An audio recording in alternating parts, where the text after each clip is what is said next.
សួស្តីអ្នកទាំងអស់គ្នាខ្ញុំបាទឈ្មោះវិសិទ្ធថ្ងៃនេះខ្ញុំមកធ្វើលំហាត់ limit រៀង0ទៅ0ទម្រង់ exponential នៅក្នុងនេះគឺវាមាន3លំហាត់កកនៅក្នុងនេះខ្ញុំធ្វើតែមួយលំហាត់ទេគឺធ្វើខ្ទង់ខចំណែកឯខ្ទង់កនិងខ្ទង់ក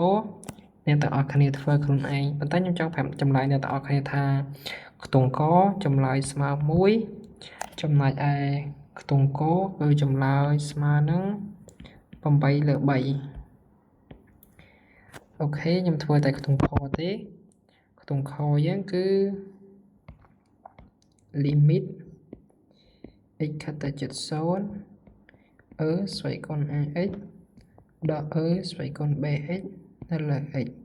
ពេលដែលយើងចំណុច0ចូលទៅគឺរៀង0លើ0នៅក្នុងលំហាត់ទាំង3ហ្នឹងវាមានលក្ខណៈរួមគ្នាមួយគឺយើងប្រើរូបមន្តមួយនេះ limit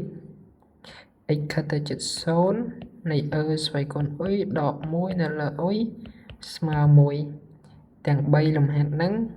គឺប្រើរូបមន្តមួយនេះអូខេចំណែកឯខ្ទង់ខក៏ប្រើរូបមន្តនឹងដែរអញ្ចឹងយើងអាចដាក់ស្មើមកទៀតមកគឺ limit x ខិតទៅជិត0ដើម្បីឲ្យចូលរូបមន្តហ្នឹង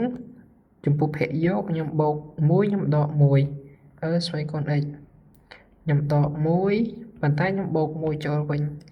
ដើម្បីឲ្យសម្រួលគ្នាមកដូចដើមនៅលើ x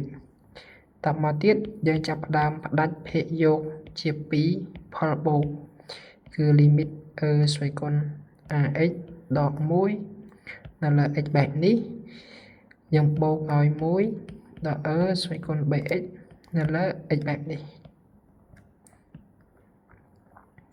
បន្តទៀតមកគឺស្មើ limit x ខិតទៅជិត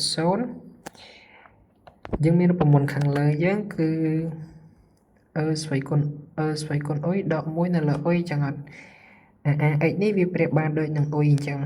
គឺបែបនេះអញ្ចឹងភាគបែកត្រូវធ្វើម៉េចឲ្យចូលឲ្យចូលដូចខាងលើដើម្បីឲ្យបានដូចខាងលើយើងមិនត្រូវគុណថែមនឹង a ប៉ុណ្ណេះយើងមិនត្រូវគុណថែម a អញ្ចឹងត្រូវស្វ័យគុណ ax ដក1គុណ ax ជាងគុណថែមភាគបែកនឹង a យើងត្រូវគុណថែមភាគចូលនឹង a ដូចគ្នាហើយបូកឲ្យឬក៏យើងចាប់សញ្ញាដកជាកតាមកចាប់ដកបែបនេះគឺនៅសល់ស្វ័យគុណ bx ដក1នៅលើ x ខាងលើនេះគឺ bx ភាគបែកក៏ត្រូវ bx ដែរ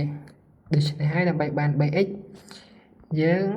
គុណភាគបែកនឹង b ប៉ុន្តែយើងត្រូវគុណភាគយកនឹង b ដូចគ្នាដើម្បីឲ្យសម្រួលមកវាអស់ដូចដើមវិញ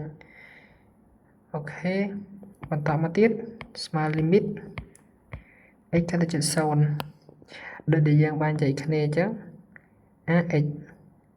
ស្វ័យគុណដក1លើគឺស្មើ1រូបមន្តយើងខាងលើនេះនេះរូបមន្តនេះដូច្នេះហើយlimit ម្ដុំនេះវាស្មើគេច្បាស់ណាស់គឺវាស្មើ1ចឹងមិនវាយដាក់ limit មកទៀតទេយើងដាក់ស្មើម្ដុំនេះស្មើ1ប៉ុន្តែវាគុណនឹង a អញ្ចឹងវានៅសល់ a ម្ដុំនេះតាមរូបមន្តខាងលើក៏ស្មើ1ដែរតែវាគុណនឹង b អញ្ចឹងវាសល់ b ដូច្នេះ limit យើងគឺស្មើ a ដក b ដែល a និង b ជារបស់ a បូកសំណុំចំនួនអូខេជម្រាបលាអ្នកទាំងអស់គ្នាកុំភ្លេចចុច subscribe